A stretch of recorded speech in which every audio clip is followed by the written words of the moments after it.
Hello everyone, welcome back to my channel DPSC diaries. तो आज की क्लास उन बच्चों के लिए है जो भी बच्चा सीटेट का एग्ज़ाम देने वाला है।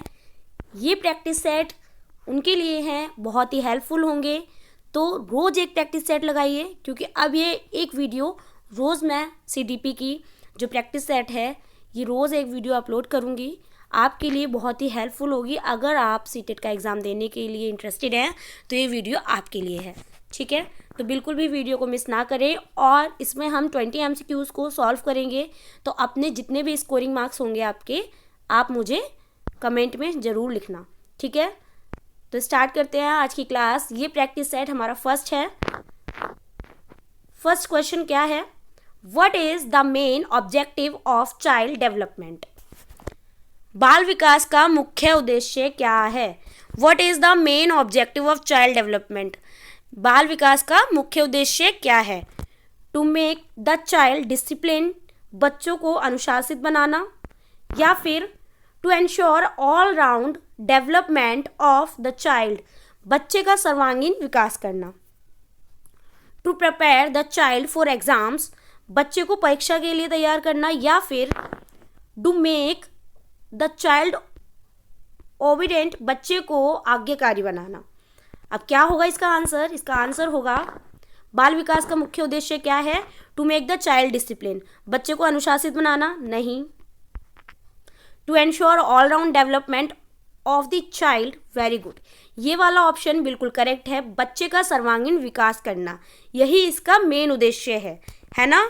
इसका यही मेन उद्देश्य है ना। What is the main objective of child development? Child development का मेन उद्देश्य यही है कि बच्चे का सर्वांगीण विकास करना होता है। ये सबसे ज़्यादा इंपॉर्टेंट होता है। तो चारों ऑप्शन में जो सबसे करेक्ट है और सबसे 100 आउट ऑफ 100 आ रहा है वो है बच्चे का सर्वांगीण विकास करना, ठीक है।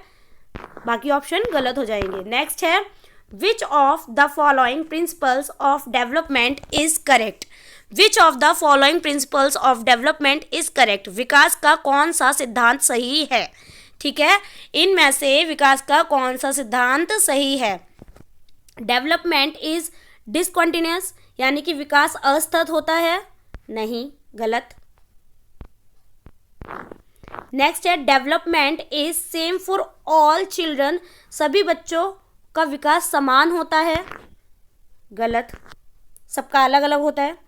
डेवलपमेंट इज कॉन्टिन्यूअस प्रोसेस, विकास एक निरंतर प्रक्रिया है, वेरी गुड, ये ऑप्शन करेक्ट है। क्योंकि विकास के बारे में आपने पढ़ा होगा, मैंने पढ़ाया है। ये क्लास जो भी बच्चा ले रहा है वो पहले की वीडियोस देखे, पहले जो भी यूट्यूब पे पड़ी हुई हैं। जो भी बच्चा तैयारी कर रहा है सीटेट की, डीएसएसबी की या डीपीएससी में है, सबके लिए ये वीडियोस हेल्पफुल हैं। तो बिल्कुल भी वीडियो को देखना मिस ना करें, ठीक है। Development is a continuous process, विकास एक निरंतर प्रक्रिया है, ठीक है। इस पर मैं एक और वीडियो बनाऊंगी डेवलपमेंट के ऊपर, बुद्धि एवं विकास का। Development depends only on heredity, विकास केवल वंशानुक्रम निर्भर करता है, नहीं। नेक्स्ट है, Gesell is related to which theory? Gesell किस सिद्धांत से संबंधित हैं? गैसेल जो है उन्होंने कौन सी थ्योरी दी थी? कॉग्निटिव डेवलपमेंट की, संज्ञानात्मक विकास, सोशल डेवलपमेंट, या फिर सामाजिक विकास, मैच्यूरेशन थ्योरी, परिपक्वता सिद्धांत, या फिर लैंग्वेज एंड डेवलपमेंट, भाषा का विकास। देखो भाई, गैसेल ने कौन सी थ्योरी दी थी? कॉग्निटिव डेवलपमेंट में तो प्याजे आ जाते हैं, ठीक है, तो ये तो गैसेल ने नहीं दी। सोशल डेवलपमेंट की बात करते हैं, वाइगोस्की। मैच्यूरेशन थ्योरी, ये वाली थ्योरी दी है गैसेल ने। लैंग्वेज डेवलपमेंट पे भी वाइगोस्की की बात करते हैं। तो मैच्यूरेशन थ्योरी किसने दी थी? गैसेल ने, ठीक है। गैसेल का सिद्धांत किस पे है? मैच्यूरेशन थ्योरी पे। तो ऑप्शन सी करेक्ट हो जाएगा। नेक्स्ट है, अकॉर्डिंग टू प्याजे 7 to 11 years belongs to which stage? प्याजे के अनुसार 7 से 11 वर्ष कौन सी अवस्था होती है? कौन सी होती है? ये तो बहुत ही इजी क्वेश्चन है, रटा पड़ा होगा। सेंसरी मोटर, संवेदीगातिक, या फिर प्री ऑपरेशनल, पूर्व संक्रियात्मक, या फिर कॉन्क्रीट ऑपरेशनल, मूर्त संक्रियात्मक, या फिर फॉर्मल ऑपरेशन, औपचारिक संक्रियात्मक। तो बताओ इसमें प्याजे की कौन सी स्टेज है ये 7 to 11 ईयर्स की? सेंसरी मोटर तो है नहीं, सेंसरी मोटर तो स्टार्टिंग में बच्चा जब 0 से 2 वर्ष का होता है तब की। प्री ऑपरेशनल भी नहीं है, कॉन्क्रीट ऑपरेशनल होगी ये। SPCF, ठीक है, SPCF, ये 4 स्टेजेस होती हैं प्याजे की। तो कॉन्क्रीट ऑपरेशनल 7 से 11 वर्ष का, इसमें बच्चा कॉन्क्रीट ऑपरेशनल में क्या होता है, बच्चा क्या करता है, उसके अंदर कंजर्वेशन आने लगता है, ठीक है, सीरिएशन, कंजर्वेशन, CCS से सिखाया था। बच्चा कैलकुलेट करना सीख जाता है, कैलकुलेट मतलब समझ जाता है उस चीज़ को कि जैसे बच्चे को अगर आप एक बड़ी बॉटल में पानी दे दो, या चलो 4 गेंद इधर रख दी, 4 इधर बॉक्स में रख दी, आपने एक स्क्वायर बॉक्स में रख दी, एक रेक्टेंगल बॉक्स में रख दी, पर क्वांटिटी तो सेम है ना, बच्चा उस चीज़ को वो समझने लगता है, ठीक है, उस चीज़ को वो समझने लगता है कि चीज़ बड़ी, चाहे उसमें रख दो चाहे इसमें रख दो, बराबर उस चीज़ को इक्वल समझने लगता है, उसके अंदर कंजर्वेशन आ जाता है, सीरिएशन आ जाता है। बच्चा अपने अकॉर्डिंग सीरीज में लगा सकता है, उन चीज़ों को समझ सकता है, समझने लगता है इस एज में, ठीक है, कॉन्क्रीट ऑपरेशनल में। और फॉर्मल ऑपरेशनल तो वो 11 से ऊपर वाले जो, जिसमें लॉजिक आ जाता है, बच्चे को लॉजिकल थिंकिंग आ जाती है, बच्चे के अंदर एब्स्ट्रैक्ट थिंकिंग आ जाती है, ठीक है, बच्चा लॉजिक लगाने लगता है, समझने लगता है हर चीज़ों को, ठीक है। नेक्स्ट है child centred education means, child centred education means बाल केंद्रित शिक्षा का क्या अर्थ है, ठीक है, बाल केंद्रित शिक्षा का अर्थ है टीचर सेंटर्ड क्लासरूम, नहीं, चाइल्ड सेंटर तो चाइल्ड सेंटर्ड होना चाहिए classroom. Text book centred learning, नहीं, बच्चे को बुक का तोता नहीं बनाना है, रट्टू तोता नहीं बनाना है। Education based on child's interest, बच्चे की रुचि पर आधारित होना चाहिए, यस, क्योंकि बच्चे का इंटरेस्ट होगा तभी बच्चा उस चीज़ में पूरा इन्वॉल्वमेंट अपना देगा, तभी वो पढ़ेगा, उस चीज़ को सीखेगा, खुद से करेगा, ठीक है। एग्जाम ओरिएंटेड टीचिंग, भाई परीक्षा आधारित कहाँ से कर लोगे आप बच्चे के लिए, नहीं। Education based on child interest, बच्चे की रुचि पर आधारित शिक्षा होनी चाहिए। नेक्स्ट है question number 6, the most effective method of learning is, सीखने की सबसे प्रभावी विधि कौन सी होती है? भाई बच्चे को आप कोई चीज़ सिखा रहे हो, उसको तो बच्चे के लिए सीखने के लिए सबसे बेस्ट मेथड कौन सा होगा इफेक्टिव? मैंने ये कराए हुए हैं, तो जिसने भी नहीं देखा, इसलिए मैं कहती हूँ कि हर वीडियो को देखिए, जिससे आपको पॉइंट्स क्लियर हो जाए एक एक, ठीक है, बेसिक से क्लियर करना पड़ता है। नेक्स्ट है रोट लर्निंग, ऑप्शन बी है लर्निंग बाय डूइंग, या फिर देखो इसमें क्वेश्चन में ये पूछा है सीखने की सबसे प्रभावी विधि कौन सी होती है। The most effective method, rote learning नहीं होगा, बच्चे को रट्टा नहीं करनी है, रट्टाफिकेशन नहीं करवानी है, रटकर नहीं सिखाना है। लर्निंग बाय डूइंग, करके सीखना, जिसमें बच्चा खुद से करे उस चीज़ को और फिर सीखे कि क्या हुआ, मतलब क्या निकला उससे, मैंने ये बनाया। अगर बच्चा कोई ड्राइंग बना रहा है तो ड्राइंग बनाई तो वो ऐसा होता है ना कि किसी किसी की ड्राइंग बहुत अच्छी होती है, किसी की बहुत ख़राब होती है। अब किसी ने ड्राइंग जैसे बनाई सपोज, तो उसको बनाकर क्या निकला, क्या समझ आ रहा है। अब एक बच्चा जिसकी ड्राइंग ख़राब है वो भी एक जैसे बॉल बना रहा है, और एक बच्चा क्या कहते हैं जिसकी ड्राइंग अच्छी है वो बॉल बना रहा है। तो एक बच्चा ने सिर्फ सर्कल बना के रख दिया, और एक बच्चा है जिसने बॉल बनाया उसमें बॉल की तरह शेप दी, डिज़ाइन दिए। तो ऐसा होता है ना कि क्या बना रहा है, करके सीखना, दिखना भी चाहिए बच्चे को कि हाँ मैंने ये बनाया है, मैंने क्या सीखा, क्या किया। लर्निंग बाय डूइंग, ठीक है, बेस्ट होता है ये वाला मेथड। रोट लर्निंग नहीं करानी है, लर्निंग बाय लिसनिंग, सुनकर सीखना। लर्निंग बाय राइटिंग, लिखकर सीखना नहीं। सबसे बेस्ट मेथड होता है इफेक्टिव लर्निंग बाय डूइंग, तो ऑप्शन बी करेक्ट हो जाएगा, ठीक है। इस क्वेश्चन का आंसर होगा ऑप्शन बी। नेक्स्ट है according to Vygotsky learning depends on, Vygotsky के अनुसार सीखना किस पर निर्भर करता है? According to Vygotsky learning depends on किस पे? इंटेलिजेंस पे, बुद्धि पे करता है? नहीं। मैचुरेशन पे? नहीं। सोशल इंटरेक्शन पे, यानी कि सामाजिक अंतःक्रिया, प्रैक्टिस, अभ्यास से? नहीं। सामाजिक अंतःक्रिया करने पे, सोशल इंटरेक्शन से। वाइगोस्की सोशल इंटरेक्शन और लैंग्वेज की बात करते हैं, ZPD की बात करते हैं, है ना, तो सोशल इंटरेक्शन ये करेक्ट हो जाएगा इसका answer, option C. Next question number 8, ZPD zone of proximal development refers to, ZPD निकटवर्ती विकास, ZPD को बोलते हैं हिंदी में निकटवर्ती विकास क्षेत्र का अर्थ क्या है? What a child can do alone, मतलब कि बच्चा अकेले क्या कर सकता है, या फिर What a child can do with help, सहायता से बच्चा क्या कर सकता है, या फिर What a child can not do, बच्चा क्या नहीं कर सकता है। What a child memorizes, बच्चा क्या याद कर सकता है, नहीं ये नहीं होगा। ZPD का मतलब होता है हेल्प करना, ठीक है। थोड़ी सी आप बच्चे को हिंट दो या उसकी थोड़ी सी हेल्प करो, बच्चा खुद से करेगा उस चीज़ को, लेकिन आप थोड़ा सा उसको हिंट दोगे तो वो करने लगता है उस चीज़ को और अच्छे से, फिर वो कर सकता है। तो क्या होगा इसका option, what a child can do alone, नहीं, what a child can do with help, बच्चा हेल्प से कर सकता है, सहायता से बच्चा क्या कर सकता है। तो ZPD का अर्थ ये है, ठीक है। नेक्स्ट क्वेश्चन, 8th क्वेश्चन का ऑप्शन कौन सा करेक्ट था, बी वाला, what a child can do with help, ठीक है। Next question 9th, inclusive education focuses on, समावेशी शिक्षा का मुख्य सिद्धांत है। मुख्य सिद्धांत क्या है समावेशी शिक्षा का, इंक्लूसिव एजुकेशन किस पे फोकस करता है, teaching all children in the same way, सभी को समान तरीके से पढ़ाना, नहीं, focusing only on gifted children, केवल सिर्फ जो प्रभावशाली और जो प्रतिभाशाली बच्चे हैं उन पर ध्यान देना, नहीं, इंक्लूसिव एजुकेशन तो सबके लिए है ना, सबके इंटरेस्ट के अकॉर्डिंग और सबको सबके मतलब सबकी नीड के अकॉर्डिंग, उसकी इंक्लूसिव एजुकेशन के अंदर तो यही आते हैं ना, सबकी नीड के अकॉर्डिंग, इंटरेस्ट के अकॉर्डिंग आपको बच्चे को पढ़ाना होगा।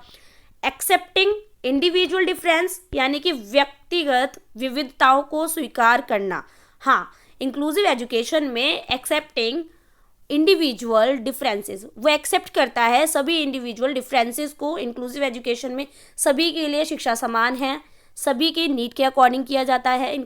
इंक्लूसिव एजुकेशन में सभी बच्चे आते हैं, किसी तरीके का भेदभाव नहीं, कुछ भी नहीं, ठीक है। सेपरेट क्लासरूम फॉर चिल्ड्रन, ये वाला ऑप्शन गलत हो जाएगा। तो ऑप्शन कौन सा करेक्ट हुआ इसका, इंक्लूसिव एजुकेशन क्या होता है, accepting individual differences, option C. Next question है, चिल्ड्रन विद लर्निंग डिसेबिलिटी, अधिगम अक्षमता वाले बच्चे, चिल्ड्रन विद लर्निंग डिसेबिलिटी, जिस बच्चे को लर्निंग डिसेबिलिटी है तो वो क्या होगा, कैसा होगा वो, हाउ हैव लो इंटेलिजेंस, मंद बुद्धि होगी उनकी, मंद बुद्धि होती है, या फिर हैव नॉर्मल इंटेलिजेंस, सामान्य बुद्धि के होते हैं, या फिर आर एंटी सोशल, असामाजिक होते हैं, या कैन नॉट लर्न, सीख नहीं सकते। ऐसा तो कुछ नहीं है कि वो नहीं सीख सकते, जब लाइफ में है विकास होता है तो धीरे धीरे बच्चा भले ही लेट सीखे, डिले हो उसकी लर्निंग, लेकिन बच्चा सीखता है, कोई भी हो लर्निंग तो उसकी होती है, विकास तो उसका होता ही है। तो उन्हें क्या बोलते हैं, आर एंटी सोशल, असामाजिक होते हैं वो, जिन्हें लर्निंग डिसेबिलिटी होती है उनको क्या कहते हैं, असामाजिक होते हैं, क्या, anti social, are anti social, ठीक है। तो ऑप्शन सी करेक्ट हो जाएगा इसका। नेक्स्ट है, the two factor theory of intelligence was given by, दो जो टू फैक्टर बुद्धि का द्विकर्मक बुद्धि का द्विकारक सिद्धांत किसने दिया है, बुद्धि का द्विकारक सिद्धांत किसने दिया है, गार्डनर ने तो मल्टीपल इंटेलिजेंस की बात की थी, थॉर्नडाइक भी नहीं है, स्पीयरमैन भी नहीं है, स्टर्न ने द्विकारक सिद्धांत दिया है, किसने दिया है, स्टर्नबर्ग ने। नेक्स्ट है question 12, multiple intelligence theory was purposed by, बहुबुद्धि सिद्धांत किसने दिया है, जैसे कि अभी मैंने ऊपर अभी इसका तो आंसर मैं बता चुकी हूँ, प्याजे ने दिया, नहीं प्याजे तो कॉग्निटिव की बात करते हैं, गार्डनर दिया है, गार्डनर ने मल्टीपल इंटेलिजेंस की थ्योरी दी है, तो इसका ऑप्शन बी करेक्ट हो जाएगा। स्किनर नहीं, कोलबर्ग भी नहीं, कोलबर्ग ने मोरल दी है, मोरल डेवलपमेंट के ऊपर बात की है, ठीक है। नेक्स्ट है question number 13, law of effect was given by, प्रभाव का नियम किसने दिया, तो पैवलो ने, नहीं पैवलो तो कंडीशनिंग की बात करते हैं, स्किनर भी नहीं है, थॉर्नडाइक या बैंडूरा, अब इन दोनों में से बताओ कौन सा होगा, बैंडूरा नहीं होंगे, थॉर्नडाइक होंगे, थॉर्नडाइक ने law of effect was given by Thorndike ने दिया है लॉ ऑफ इफेक्ट, ठीक है। Next question, theory of moral development was given by, question number 14 में ये बोला है कि नैतिक विकास का सिद्धांत किसने दिया है, नैतिक विकास का सिद्धांत दिया है प्याजे ने, जैसे कि मैंने इसका भी आंसर अभी पहले बता दिया, मोरल डेवलपमेंट की बात कौन करता है, प्याजे बात करते हैं, डिलेमा की बात भी प्याजे की थ्योरी में ही हुई थी, कोलबर्ग, प्याजे या फिर फ्रॉयड, प्याजे भी नहीं होंगे, फ्रॉयड भी नहीं होंगे, एरिक्सन भी नहीं होंगे, कोलबर्ग, कोलबर्ग ने मोरल डेवलपमेंट की थ्योरी दी थी, तो ऑप्शन नंबर बी करेक्ट हो जाएगा। नेक्स्ट है क्वेश्चन 15। पॉजिटिव डिसिप्लिन मीन्स सकारात्मक अनुशासन का अर्थ है। पॉजिटिव डिसिप्लिन मीन्स सकारात्मक अनुशासन का क्या मतलब है? पनिशमेंट, दंड, फियर या फिर डर? नहीं, पॉजिटिव डिसिप्लिन का मतलब होता है लव एंड गाइडेंस। ठीक है, स्ट्रिक्ट रूल्स भी नहीं, कठोर नियम भी नहीं, फियर भी नहीं और दंड भी नहीं। लव एंड गाइडेंस, प्रेम व मार्गदर्शन, बच्चे को प्रेम से उसको सिखाना, समझाना, मार्गदर्शन देना। ठीक है, लव एंड गाइडेंस। तो ऑप्शन सी करेक्ट हो जाएगा पॉजिटिव डिसिप्लिन में। नेक्स्ट है question number 16। Transfer of learning means अधिगम का स्थानांतरण का अर्थ। ट्रांसफर ऑफ लर्निंग का मतलब क्या होता है? लर्निंग वन सब्जेक्ट, एक विषय से सीखना? नहीं। यूजिंग प्रीवियस लर्निंग इन न्यू सिचुएशंस, पुराने ज्ञान का नए कार्य पे प्रयोग करना? या ऑप्शन सी मेमोराइजेशन, रटना? नहीं। एग्जामिनेशन परफॉर्मेंस यानी कि परीक्षा प्रदर्शन? नहीं। इसका मतलब होता है, ट्रांसफर ऑफ लर्निंग का मतलब होता है, अगर ये क्वेश्चन एग्जाम में आए तो आपको क्या करना होगा, इसका ऑप्शन कौन सा करेक्ट होगा? बी वाला, यूजिंग प्रीवियस लर्निंग इन न्यू सिचुएशंस, पुराने ज्ञान को नए कार्य में प्रयोग करना। प्रीवियस बच्चे को हम पढ़ाते हैं तो उसका थोड़ा प्रीवियस नॉलेज भी हम चेक करते हैं। ठीक है, बच्चे का डायग्नोस करना पड़ता है, तब देखते हैं उसकी प्रीवियस लर्निंग कैसी है, उसको क्या आता है। उसको कैट और डॉग में पता चलना चाहिए ना कि ये कैट है, ये डॉग है।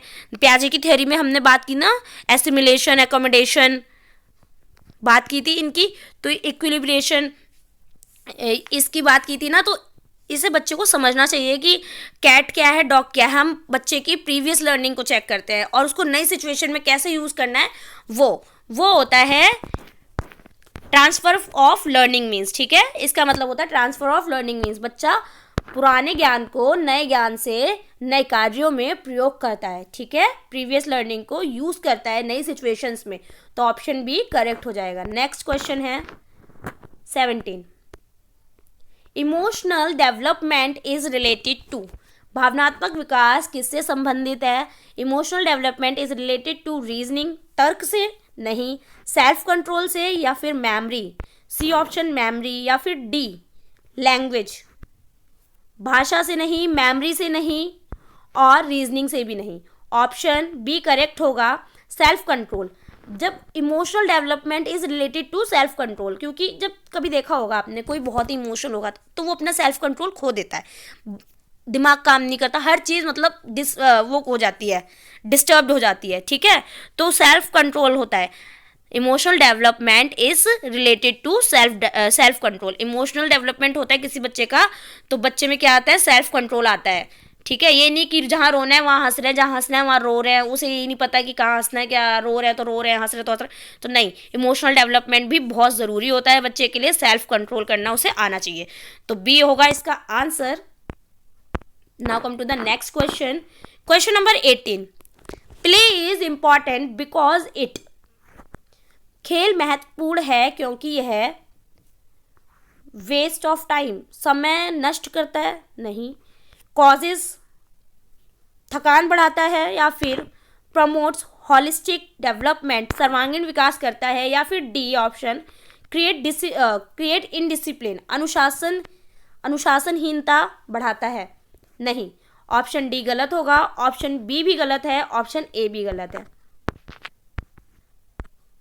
खेल महत्वपूर्ण है क्योंकि ये क्या करता है? बच्चे के सर्वांगीण विकास करता है, प्रमोट्स होलिस्टिक डेवलपमेंट, तो खेल तो बहुत ही इंपॉर्टेंट है, तो ऑप्शन सी करेक्ट हो जाएगा। Next question, role of teacher. Role of teacher, शिक्षक की भूमिका है। रोल ऑफ टीचर इज, शिक्षक की भूमिका है इंस्ट्रक्टर या फिर फैसिलिटेटर होना चाहिए शिक्षक, या कंट्रोलर होना चाहिए, या फिर एग्जामिनर होना चाहिए। अब बताइए क्या होगा इसका आंसर? रोल ऑफ टीचर, एक टीचर का रोल कितना होना चाहिए क्लास में? इंस्ट्रक्टर का? नहीं। उपदेशक नहीं होना चाहिए एक टीचर, फैसिलिटेटर होना चाहिए, मार्गदर्शक होना चाहिए, कंट्रोलर नहीं, नियंत्रक नहीं होना चाहिए, और एग्जामिनर भी नहीं कि परीक्षक हो। तो ये सारे ऑप्शन ऑप्शन बी फैसिलिटेटर, मार्गदर्शक होता है शिक्षक, तो ऑप्शन बी करेक्ट हो जाएगा। नेक्स्ट क्वेश्चन है 20। क्लासरूम डाइवर्सिटी मीन्स, कक्षा में विविधता का अर्थ क्या होता है? क्लासरूम डाइवर्सिटी का मतलब क्या है? ऑल आर सेम, सभी समान हैं, या फिर डिफरेंट बैकग्राउंड्स ऑफ लर्नर्स, विभिन्न पृष्ठभूमि के विद्यार्थी, या फिर ओनली लैंग्वेज डिफरेंस, केवल भाषा का ही भाषा भिन्नता, ओनली इकोनॉमिक डिफरेंस, केवल आर्थिक भिन्नता? नहीं, ऑप्शन ए भी गलत हो जाएगा, ऑप्शन सी भी गलत है, ऑप्शन डी भी गलत है। ऑप्शन बी करेक्ट होगा, डिफरेंट बैकग्राउंड्स ऑफ लर्नर्स, यानी कि विभिन्न पृष्ठभूमि के विद्यार्थी। ये ऑप्शन बिल्कुल करेक्ट होगा। क्वेश्चन नंबर 20 का क्लासरूम डाइवर्सिटी का मतलब यही होता है कि अलग अलग पृष्ठभूमि के विद्यार्थी होना, all different backgrounds of learners. ठीक है, तो ऑप्शन बी करेक्ट हो जाएगा। तो ये थी हमारी आज की फर्स्ट क्लास CDP की, जो प्रैक्टिस सेट फर्स्ट आज हमने कंप्लीट कर लिया है। आई होप आपको क्लास पसंद आई होगी। अगर वीडियो पसंद आई हो तो वीडियो को लाइक करें और चैनल को सब्सक्राइब करें, जितने भी हो सके उतना शेयर करें जो भी CTET की तैयारी कर रहा है उनको, क्योंकि ये वीडियो बहुत ही हेल्पफुल है। ये प्रैक्टिस सेट रोज़ एक अपलोड होगा, तो आपको रोज़ एक प्रैक्टिस सेट लगाना है, जिससे आपकी प्रैक्टिस और भी बेटर हो जाएगी और इम्प्रूवमेंट आएगा। ठीक है, तो मिलते हैं नेक्स्ट वीडियो में एक नए क्लास के साथ में, नए प्रैक्टिस सेट के साथ में। Thank you for listening. Like करना ना भूलें।